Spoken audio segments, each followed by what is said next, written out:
Every time I rewatch a Kubrick movie, I always find myself fixated on something new. I recently got to rewatch The Shining, this time in theaters for the first time, and I became incredibly fixated on some details that I had not fully appreciated before. The Shining is a movie that uses the horrors of domestic abuse to reveal a larger narrative of a cycle of violence, but that is not entirely what I want to focus on with this video. During this rewatch, I saw how The Shining was revealing of how that cycle of violence is normalized and perpetuated, while also showing how we become aware of its presence and how we face that reality. To give a little more context to what I was so fixated on, during the scene of the Torrances driving to the Overlook Hotel, Wendy asks if where they were was where the Donner Party had originally gotten snowbound, and then Danny asks what the Donner Party was. Wendy is visibly shaken up when Jack tells Danny that the Donner Party were a group of settlers who had to resort to cannibalism to survive.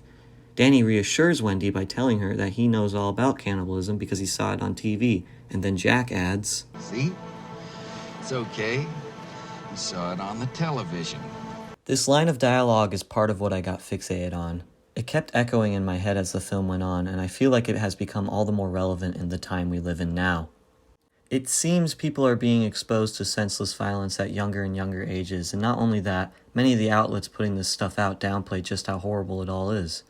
In this era of the 24-hour news cycle, the news seems to desensitize us to horrifying events, or treat these real tragedies as time to kill till the next commercial break. And a little bit of chicken fried, cold beer on a Friday. In a later scene, Wendy prepares Wendy prepares dinner while the news goes from a story about a shooting conviction to then immediately jumping to a missing persons case in Aspen. It's not inherently wrong to report on news that isn't always positive, but I think the problem lies in the way it is presented and the way this information is consumed. And I think this little scene does a great job of highlighting that. What happens when we let bad news become a part of the background noise?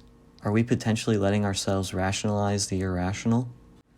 Back to that line of dialogue in the car, it may not seem like much when Jack makes a sarcastic remark, but it is part of a more malicious act done by Jack and the hotel. He is practically always trying to control the conversation. This can be seen in how he aggressively berates Wendy, or through the less obvious snarky remarks made toward Wendy's comments. All the while, when he's conversing with others, he lies to get the best outcome. He tells Ullman that his family won't be bothered by the troubled history of the hotel because his wife loves ghost stories. She's a confirmed ghost story and horror film addict. But when the Donner Party story is brought up in the car ride, Wendy is clearly uncomfortable. This warping of the narrative is mirrored by the hotel in the way it physically warps reality. This can be seen with the impossible window in Ullman's office.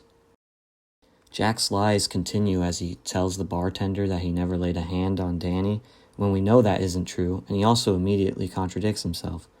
As long as I live, she'll never let me forget what happened. He's always downplaying his abusive actions, and even the evil of the hotel. White man's burden, Lloyd, my man.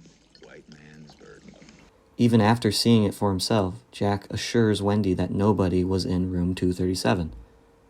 Jack controls the narrative through lies and the downplaying of Wendy's perspective, getting her to not trust her own word against his. Early on, we see the effect of these narrative shifts when Wendy tells the doctor that Jack's drunken rage that resulted in Danny's injury was the end of his abuse. I'm never going to touch another drop, and if I do, you can leave me.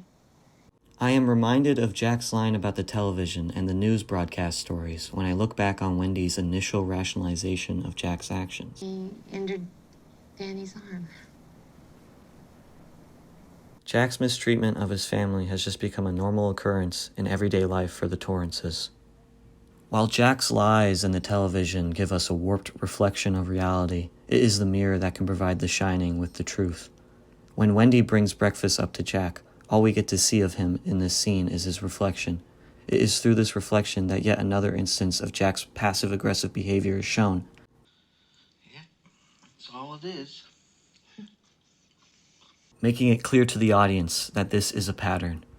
Jack becomes more aggressive. At the peak of this, when Wendy finally locks him in the storeroom, he continues to try and manipulate her with a facade. Baby, I think you hurt my head real bad. Wendy can no longer hide from the reality of her husband, and the mirror once again reveals the truth. The veil is completely removed, and his intentions and the intentions of the Overlook Hotel are made clear. I love this film so much because even through all of its nihilistic themes and visuals, there is hope that can be found in it.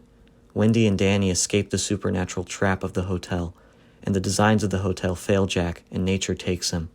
The hotel may still stand, and the film's last frame reveals the cold truth that this violent cycle has existed for a long time, but Wendy and Danny's fate shows us that there is escape from this cycle, that people can exist outside of this vicious cycle that humanity has built.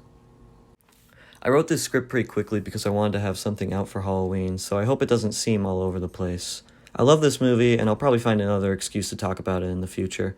If you're looking for something a little less dreadful, I have this video on a Ghibli banger you can watch. There's a reason I don't do these outros. Writing these sucks. Okay, have a great day. Bye.